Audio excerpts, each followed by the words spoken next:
T will be hanging off a bit, I think, trying to find ways where Joel's open, and Joel will just be giving it as well. I think Joel will be using his bully tactics, well, because he can. Wahanga tuarua, horoana ngā rākau. Ka piro a tirakarere.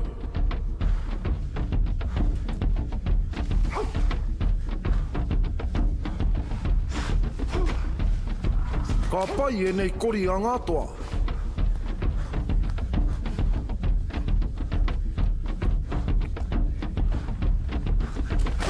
Horo kau ana te rere a te rākau a Joel. Ka whai atu anō, engari tūpakari ana a tirakarere.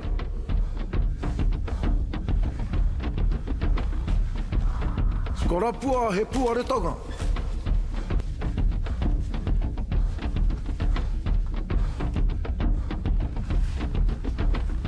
Weronoa, he tūpato te haere. Half minute, te toia. Ka honei ngā toa. Ka aru atu a Joel, ka hoki anō a tirakarere. Ka ū a tirakarere, ka whai atu a Joel. Ū tuatahi a tirakarere.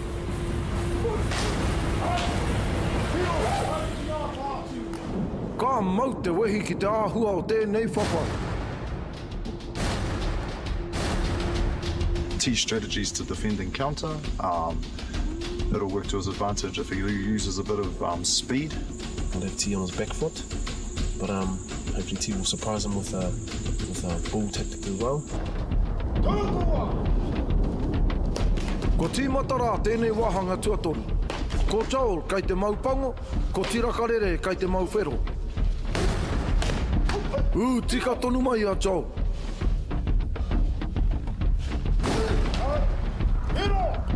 Ka pai hoki tēnā wero. Pai tā tirakarere. Kai reira anō te rākau āti. Nā te pakari ka tau tā Joel.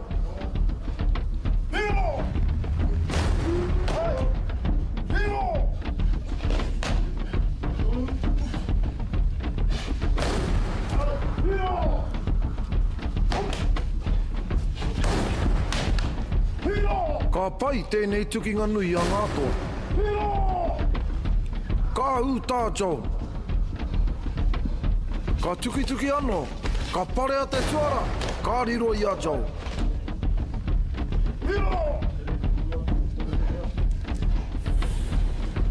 Ka pakari tonu ngā toa e rua nei ki te paunga o tēnei wāhanga.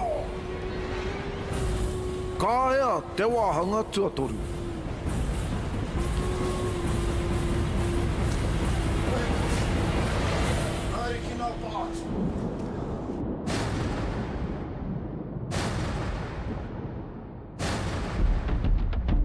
Everyone's got their faults. All you have to do is find them. Every fight is different, and I believe that T may be the person to find Joel's weakness and get him out of this competition. This was top 5. Try and make the most of it. If you think that you're coming home, make it a good defeat, make it a good fight. Last round, that's your best round. But with a lot of respect to your opponent. Keep it tight. Ko tīmata rā te wāhanga whakamutunga, wāhanga tuawha. Ko tirakarere e whakakātata nei ki a Joel.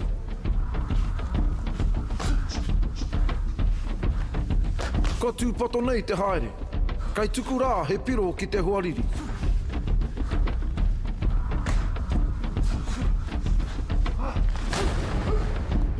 Ka ura tērā wero nui a Joel.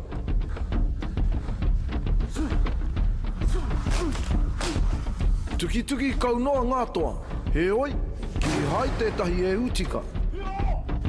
Engari rā, tērā tirakarere. Ko tahi meneti e toe nei ki tēnei whawhai, me wanake rā. Ka ūtā Joel, me kaha tonu a tirakarere, e pauhaere nei te wā.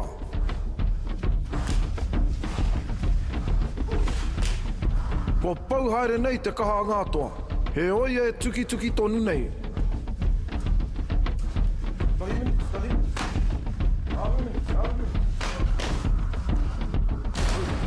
Pātuki tahi ai ngā rākau, kāu. Tika tonu ki te mata o Joel, ka piro. Tika tonu te whakahoki a Joel, ki tēnei te pito paunga o tēnei wāhanga.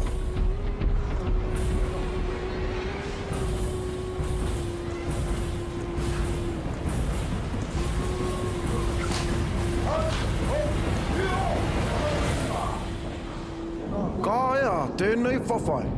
He tukinga nui I wainga I ngā toa tokorua nei. You always wanted to be the aggressor in the fight, you know, so it made my job harder. I never had someone charge at me like that. That was new, and yeah, it's a move I can use.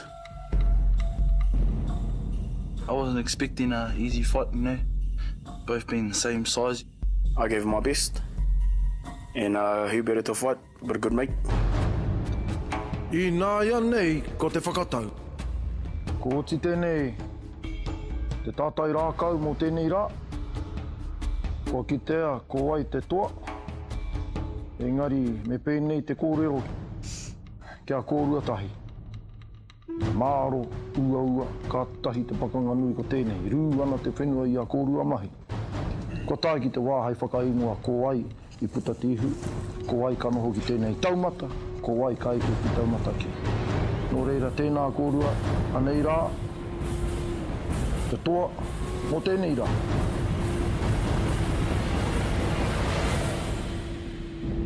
Kia koe, Joel.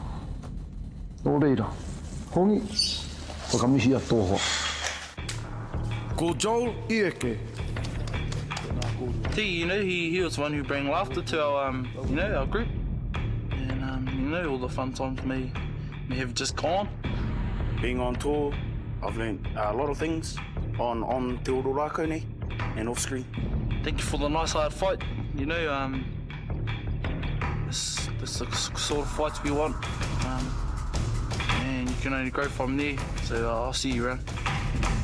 I te rangatira o te rā, nei rā ngā mihi.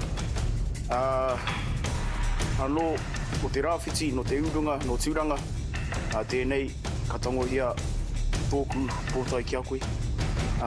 Mauri Toa ki te kaupapa, Mauri Toa ki ngai tātou, te iwi Maori. Tēnā koe.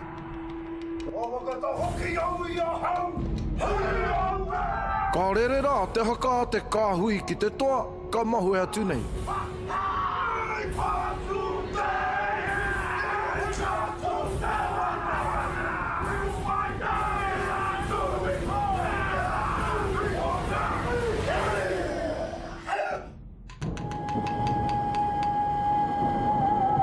I found the fights have been pretty good. It's stepped up since last year. You know, the boys are willing to tussle with each other now. I ain't gonna get too settled in my position. You know, I've still got a few more days to go. Ko Oena, ko Kemara, ko Edmund, ko Joe, ko ia nei ngā toa toko whā, he toe a kenei. We'll definitely be back, whether it's next season or the season after.